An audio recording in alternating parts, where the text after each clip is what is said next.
नमस्कार दोस्तों, स्वागत है आपका अपने यूट्यूब चैनल अमित अंकु पर। तो दोस्तों आज मैं आपके लेके आया हूँ लेबोरेटरी असिस्टेंट डीएनए जिसका पोस्ट कोड है 850, इसका जीके सेक्शन। तो ये एग्ज़ाम जो है अभी हाल ही में जुलाई मंथ में हुआ है। तो चलिए शुरू करते हैं इसका जीके सेक्शन। और जितने मैं आपको आंसर बताऊँगा ये आंसर होंगे फाइनल आंसर की के अकॉर्डिंग जो एचपीएससी द्वारा प्रोवाइड करवाई गई है। तो ये है इसकी प्रोविजनल आंसर की laboratory assistant DNA post code 850 और ये सीरीज़ डी है। और ये जो एग्ज़ाम हुआ है ये हुआ है 10 जुलाई 2021 को। तो पहला क्वेश्चन है Balini Jot connects Kangra with which district of Himachal Pradesh. तो बालिनी जोत कांगड़ा को हिमाचल प्रदेश के किस जिले से जोड़ता है। 19 का आंसर दिया है ऑप्शन ए डिस्ट्रिक्ट चंबा के साथ। और नेक्स्ट क्वेश्चन है Raldang Raldang mountain peak is located in which district of Himachal Pradesh. तो रलदांग पर्वत चोटी हिमाचल प्रदेश के किस जिले में स्थित है। इसका आंसर आएगा ऑप्शन बी आएगा किन्नौर। और मैं आपको बता दूं कि जो रलदांग चोटी है इसको ही किन्नर कैलाश कहा जाता है। तो यानी कि किन्नर कैलाश चोटी को ही रलदांग चोटी कहा जाता है। और ये डिस्ट्रिक्ट किन्नौर में है और इसकी जो हाइट है लगभग 6500 मीटर। और बात करूँ मैं हिमाचल प्रदेश की सबसे ऊंची चोटी, तो हिमाचल प्रदेश की जो सबसे ऊंची चोटी है वो है शिल्ला और ये है डिस्ट्रिक्ट किन्नौर में। इसकी जो हाइट है 7026 मीटर और वो है जास्कर पर्वत श्रेणी में। नेक्स्ट क्वेश्चन है हमारे पास Manikaran hot water spring is located in which district of Himachal Pradesh. तो मणिकरण गर्म पानी का स्रोत हिमाचल प्रदेश के किस जिले में स्थित है। इसका आंसर आएगा ऑप्शन सी आएगा डिस्ट्रिक्ट कुल्लू में। तो मणिकरण गर्म पानी का स्रोत है ये डिस्ट्रिक्ट कुल्लू में और ये है पार्वती नदी के दाएं किनारे पे। तो मणिकरण चश्मे में जो है रेडियो एक्टिविटी जो है रेडियो धर्मिता विद्यमान है। और मणिकरण का जो अर्थ होता है वो है कान की बाली। तो इसमें जो मतलब पुरानी दंत कथा है कि जहाँ यहाँ पे पार्वती माँ की कान की बाली गिर गई थी और शिवजी के क्रोध से इसका पानी उबलने लगा था तथा हजारों मणियाँ कुंड से बाहर आ गईं। नेक्स्ट क्वेश्चन है Chandrabhaga valley is popularly known as. तो चंद्रभागा घाटी को लोकप्रिय रूप से चंद्रभागा घाटी लोकप्रिय रूप से जानी जाती है। तो आंसर की भी आंसर दिया है ऑप्शन डी पाटन घाटी। और बात करूँ मैं ऑप्शन ए बलह घाटी। तो बलह घाटी जो है ये हिमाचल प्रदेश की सबसे उपजाऊ घाटी है और यह है डिस्ट्रिक्ट मंडी में। इसके बाद मैं बात करूँ दून घाटी। तो क्वेश्चन आता है दून घाटी या फिर क्वेश्चन ऐसे आता है दून और स्प्रून घाटी कहाँ पे है। तो यह है डिस्ट्रिक्ट सोलन में। और क्यादा दून घाटी कहाँ पे है, यह है डिस्ट्रिक्ट सिरमौर में। और आजकल जो एचपीएससी द्वारा क्वेश्चन पूछे जा रहे हैं जैसे चौंतरा घाटी कहाँ पे है, तो ये चौंतरा घाटी डिस्ट्रिक्ट मंडी में। और जो चुहार घाटी है वो डिस्ट्रिक्ट मंडी में। इसके अलावा चुराह घाटी है, तो चुराह घाटी है डिस्ट्रिक्ट चंबा में। और जो आपकी है क्यारदा दून घाटी, तो क्यारदा दून घाटी को ही पौंटा घाटी के नाम से भी जाना जाता है। नेक्स्ट क्वेश्चन है हमारे पास which lake feeds Pabbar river in district Shimla of Himachal Pradesh. तो कौन सी झील हिमाचल प्रदेश के शिमला जिले में पब्बर नदी को भरती है। इसका जो आंसर आएगा ऑप्शन ए आएगा चंदनाहन झील। तो चंदनाहन झील जो है वो पब्बर नदी का उद्गम स्थल है और ये है डिस्ट्रिक्ट शिमला में और रोहड़ू। तो शिमला के रोहड़ू में ये स्थित है। इसके बाद मैं बात करूँ ऑप्शन बी रिवाल्सर। तो सभी को पता होगा रिवाल्सर झील जो है ये डिस्ट्रिक्ट मंडी में है और ये मोस्ट इंपॉर्टेंट झील है। इससे रिलेटेड जो है काफ़ी क्वेश्चंस पूछे जाते हैं। तो एक एक करके हम देखते हैं कि रिवाल्सर झील से कौन से क्वेश्चन आते हैं। तो जैसे पहला क्वेश्चन आता है कि छेशु मेला कहाँ लगता है। तो पहला है छेशु मेला कहाँ लगता है। तो छेशु मेला लगता है रिवाल्सर झील के किनारे और ये लगता है बौद्ध भिक्षु पद्म संभव के जन्मदिन पर। इसके अलावा क्वेश्चन आता है दूसरा क्वेश्चन कि कौन सी झील जो है हिंदू सिख और बौद्ध तीन धर्मों के लोगों का तीर्थ स्थान है। तो इसका आंसर आता है रिवाल्सर झील। तीसरा क्वेश्चन आता है कि किस झील को तैरते हुए टापुओं की झील कहा जाता है। तो तैरते हुए टापुओं की झील कहा जाता है रिवाल्सर झील को। इसके अलावा जो ऑप्शन सी है सरवालसर झील। तो सरवालसर झील जो है तो सरवालसर और बुक में आपको सरियोलसर भी देखने को मिलेगा। तो सरियोलसर झील यह है डिस्ट्रिक्ट कुल्लू में। और इस झील की जो देवी है वो है बूढ़ी नागिन और आभी नाम की नन्ही सी चिड़िया जो है इसके जल की जो है सफाई करती है। बात करूँ ऑप्शन डी रेणुका। तो रेणुका झील कहाँ पे है, ये है डिस्ट्रिक्ट सिरमौर में और ये हिमाचल प्रदेश की जो है सबसे बड़ी प्राकृतिक झील है जो कि लगभग है 2.5 किलोमीटर और इसकी जो आकृति है वो है सोई हुई स्त्री की तरह। नेक्स्ट क्वेश्चन है Sanskrit name of river Vyas river Ravi is. तो रावी नदी का जो है संस्कृत नाम क्या है। तो रावी नदी का संस्कृत नाम है ऑप्शन डी इरावती। तो बात करूँ मैं ऑप्शन ए स्तुद्रु। तो स्तुद्रु जो है ये है संस्कृत नाम रिवर सतलुज नदी का। तो सतलुज नदी का संस्कृत नाम है शतद्रु। उसके बाद बात करूँ ऑप्शन सी विपाशा। तो विपाशा किसका नाम है? तो विपाशा संस्कृत नाम है ब्यास नदी का। तो फ्रेंड्स आपने इसमें नोट किया होगा कि जो 6 क्वेश्चन है, पहले 6 क्वेश्चन तो वो हिमाचल की ओनली जियोग्राफी से पूछे गए हैं। तो पहले 6 क्वेश्चन हिमाचल की जियोग्राफी से ही पूछे गए हैं। तो आप अगर किसी भी एग्ज़ाम की तैयारी कर रहे हैं, चाहे क्लर्क का एग्ज़ाम है, चाहे कोई अन्य एग्ज़ाम है जिसमें केवल जीके के मतलब हिंदी इंग्लिश मिला के 50 क्वेश्चन पूछे जाते हैं, तो आप हिमाचल की जो जियोग्राफी है उसको अच्छे से करें। इसके अलावा जो है कि किस रियासत की स्थापना किसने की और कब हुई थी, ये भी आप इसको अच्छे से कर लें। नेक्स्ट क्वेश्चन है Mahlog dominion of Himachal Pradesh was founded by. तो हिमाचल प्रदेश के महलोग राज्य की स्थापना किसने की? तो मैंने अपनी हर एक वीडियो में लगभग इसको बताया है। जब भी ऑप्शन आता है एक्स्ट्रा तो मैं आपको जरूर बताता हूँ कि महलोग राज्य की स्थापना किसने की थी। तो इसका आंसर आएगा ऑप्शन सी आएगा वीरचंद। तो महलोग रियासत की स्थापना की थी वीरचंद ने। और बात करूँ मैं ऑप्शन बी पूर्वचंद। तो पूर्वचंद ने स्थापना की थी जसवां राज्य की। नेक्स्ट क्वेश्चन है Banasar fort is located at which place in Himachal Pradesh. तो बानासर किला हिमाचल प्रदेश में किस स्थान पर यह स्थित है? 27 का जो आंसर की में आंसर दिया है ऑप्शन डी दिया है कसौली में। तो फ्रेंड इसके ऊपर जो नेक्स्ट क्वेश्चन नंबर 26 है ये छूट गया है। तो Suket princely state was founded in which year. तो सुकेत राजसी राज्य की स्थापना ये कब हुई थी? तो सुकेत राजसी राज्य की स्थापना हुई थी ऑप्शन ए 1765 ईस्वी में। आंसर की के अकॉर्डिंग जो है 765 ईस्वी में। लेकिन जो हिमाचल दर्पण की बुक है इसमें दिया है कि सुकेत रियासत की स्थापना जो है वीरसेन ने की थी और ये लगभग हुई थी 1288 ईस्वी में। तो अब ऑप्शन में 1288 ईस्वी है नहीं। इसका जो करेक्ट आंसर है वो 765 ईस्वी ही है। तो जो जिन्होंने हिमाचल दर्पण की नई बुक ली है, नया एडिशन है, तो पेज नंबर 50 है जहाँ पे सभी आपको जो है कि रियासतों की स्थापना किसने की, तो आप इसमें आप इसको करेक्ट कर लेना कि सुकेत रियासत की स्थापना जो थी वीरसेन ने की थी, लेकिन वहाँ पे सन दिया है 1288 ईस्वी। तो वहाँ पे आप कर लेना 765 ईस्वी में, पेज नंबर 50 पे।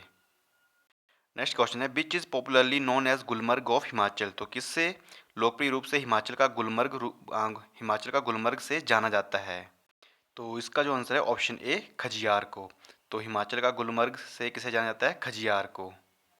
नेक्स्ट क्वेश्चन है Lord Mayo visited Shimla in which year. तो लॉर्ड मेयो ने किस वर्ष शिमला की यात्रा की? इसका आंसर आएगा ऑप्शन डी 1871 ईस्वी में।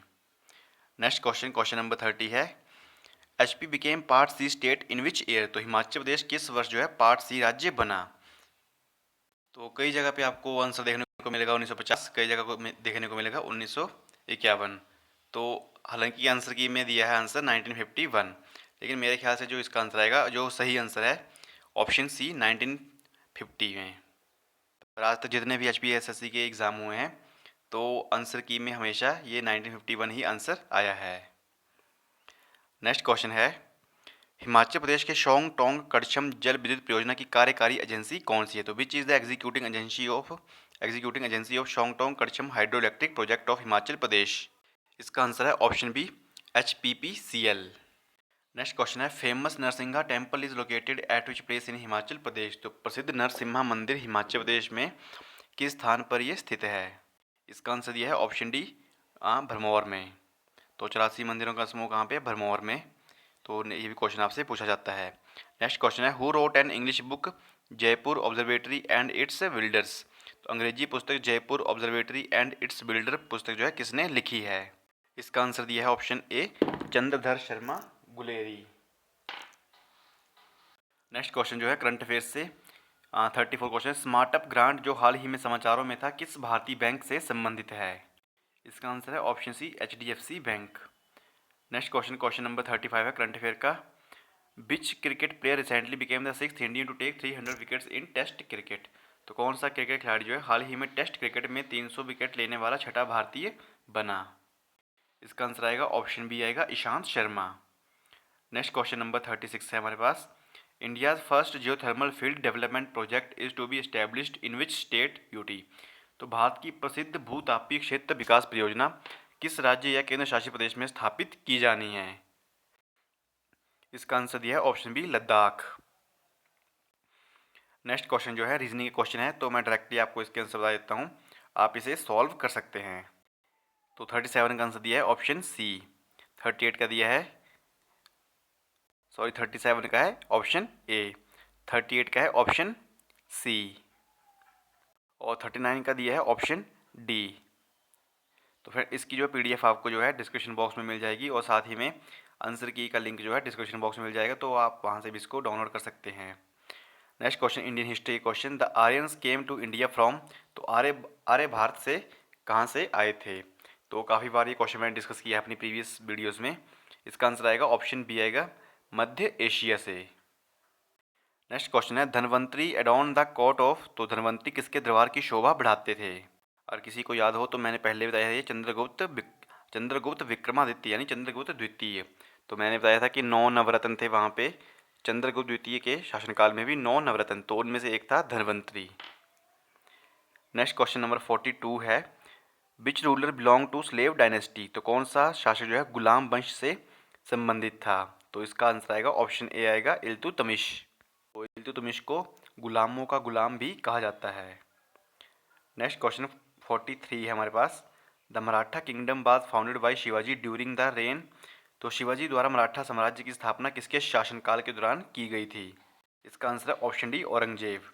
तो औरंगजेब की ये पैदल थी। नेक्स्ट क्वेश्चन है, who was involve in the Alipur bomb case, तो अलीपुर बम केस में कौन शामिल था? तो मैं आंसर की के अकॉर्डिंग आंसर बता रहा हूँ। इसका आंसर दिया है option D, Arvind Ghosh. Next question number 45 है, भारतीय राष्ट्रीय कांग्रेस का प्रथम अधिवेशन किसकी अध्यक्षता में हुआ था? तो अधिवेशन हुआ था ये 1885 में, WC Banerjee, option D, Vyomesh Chandra Banerjee. तो पहले इसके अध्यक्ष थे Vyomesh Chandra Banerjee. Next question number 46 है, money bill can be introduced in, तो धन विधेयक जो है सबसे पहले कहाँ प्रस्तुत किया जाता है? तो ये प्रस्तुत किया जाता है केवल लोकसभा में। नेक्स्ट क्वेश्चन है, the first women governor of a state in free India was, तो स्वतंत्र भारत में राज्य की पहली महिला राज्यपाल कौन थी? तो इसका जो आंसर है ऑप्शन ए, सरोजनी नायडू। और अगर बात करें कि पहली मुख्यमंत्री कौन थी, तो सुचेता कृपलानी, और पहली महिला प्रधानमंत्री इंदिरा गांधी। नेक्स्ट क्वेश्चन है, if the president wants to resign from office he may do so by writing to the, यानी मतलब पूछ रहे हैं कि यदि राष्ट्रपति अपने पद से इस्तीफा देना चाहता है तो वह अपना त्यागपत्र जो है वो किसे देगा, यानी इस्तीफा अपना जो है किसको देगा? तो इसका आंसर है ऑप्शन ए, उपराष्ट्रपति को। नेक्स्ट क्वेश्चन है 49, ब्लैक मनी इज, तो काला धन क्या है? तो काला धन क्या है? इसका आंसर दिया है option D, income on which payment of tax is usually evaded, आय जिस पर कर का भुगतान जो प्रायः छुपाया जाता है। नेक्स्ट क्वेश्चन है, the major aim of devaluation is, तो अवमूल्यन का मुख्य उद्देश्य क्या है? आंसर दिया है आंसर की में, निर्यात को बढ़ावा देना। और next geography question, the hottest planet is, तो सबसे गर्म ग्रह कौन सा है? तो काफ़ी बार मैंने बताया है ये, तो सबसे गर्म ग्रह है शुक्र यानी कि वीनस, और सबसे छोटा ग्रह है बुध, मरकरी। और सुबह का तारा या ऐसे बोलते हैं भोर का तारा, सांझ का तारा किसको कहा जाता है? वीनस को। सबसे बड़ा ग्रह है जुपिटर। नेक्स्ट क्वेश्चन है, temperate cyclone bring along with, तो शीतोष्ण चक्रवात जो है अपने साथ क्या लाते हैं? इसका आंसर दिया है आंसर की में ऑप्शन डी, माइल्ड रेनफॉल, तो मध्यम वर्षा लाते हैं। नेक्स्ट क्वेश्चन है, विश्व की सबसे गहरी खाई कौन सी है? तो the world deepest trench is in, तो अच्छा विश्व की सबसे गहरी खाई किस में है? तो कहाँ पे है ये, किस महासागर में? ये है प्रशांत महासागर में। और ये कौन सी है? Mariana Trench. नेक्स्ट क्वेश्चन है, कंपाला किसकी राजधानी है? तो Kampala is the capital of, इसका आंसर दिया है option B, Uganda. Next question 55 है, नियाग्रा फॉल्स आर इन, तो नियाग्रा जलप्रपात ये कहाँ पे स्थित है? इसका आंसर आएगा ऑप्शन डी आएगा, यूएसए में। Next question number 56, laterite soil is found in India in, तो भारत में लेटराइट मृदा जो है कहाँ पाई जाती है? इसका आंसर है ऑप्शन बी, पश्चिमी घाट में। 7, which state leads in irrigation by tanks, तो टैंक द्वारा सिंचाई में अग्रणी राज्य कौन सा है? तो इसका जो आंसर की मैं आंसर दिया है ऑप्शन बी दिया है, ऑप्शन बी पंजाब। फ्रेंड्स अगर किसी को लगता है कि प्रोविजनल आंसर की में आंसर गलत दिए हैं तो आप इनको चैलेंज भी कर सकते हैं। नेक्स्ट क्वेश्चन है, the term brown air is used for, तो ब्राउन एयर पद किसके लिए प्रयुक्त किया जाता है? इसका आंसर है ऑप्शन सी, इंडस्ट्रियल स्मोक के लिए। नेक्स्ट क्वेश्चन 59 है, vitamin B1 is known as, तो विटामिन B1 को क्या कहा जाता है? इसका आंसर है ऑप्शन बी, थायमिन। उसके बाद नेक्स्ट क्वेश्चन है question number 60, chemical used to preserve food material is, तो खाद्य पदार्थों के परिरक्षण के लिए प्रयुक्त रसायन क्या है? इसका आंसर दिया है option B, sodium benzoate. Next question जो है इंग्लिश क्वेश्चन है, तो पहला क्वेश्चन है एंटोनिम ऑफ कमेंड इज, इसका आंसर दिया है option D, dislike. Next question number 62, one word substitution for a place of ideal peace and happiness is, इसका आंसर दिया है option C. Next question number 63, next question है do not put off till tomorrow what you can do today, तो इसका दिया है option सी। और next question है 64 का आंसर दिया है option D. Next question 65, Rajnath में समास कौन सा है? इसका आंसर दिया है ऑप्शन ए, तत्पुरुष समास। नेक्स्ट क्वेश्चन है मिलनसार में प्रत्यय क्या है? इसका आंसर आएगा ऑप्शन सी, सार। नेक्स्ट क्वेश्चन है गाय का पर्यायवाची है, इसका आंसर आएगा ऑप्शन डी, सुरभि। और लास्ट क्वेश्चन है आज का, मधु का विशेषण क्या है? तो इसका आंसर आएगा ऑप्शन सी, मधुर। तो फ्रेंड ये था GK section laboratory assistant DNA post code 850 का। तो जिसको भी इसकी PDF चाहिए नीचे डिस्क्रिप्शन बॉक्स में लिंक दिया है, आप वहाँ से इसको डाउनलोड कर सकते हैं। और साथ ही में प्रोविजनल आंसर की का लिंक भी आपको नीचे दिया है, तो आप प्रोविजनल आंसर की को भी डाउनलोड कर सकते हैं। और जो इसकी तैयारी कर रहे हैं आने वाले एग्ज़ाम की, तो आप इनका प्रिंट आउट निकाल के रख सकते हैं और साथ में आप आंसर भी टिक कर सकते हैं, ताकि आपको रिवीजन के टाइम जो है अच्छा रहे।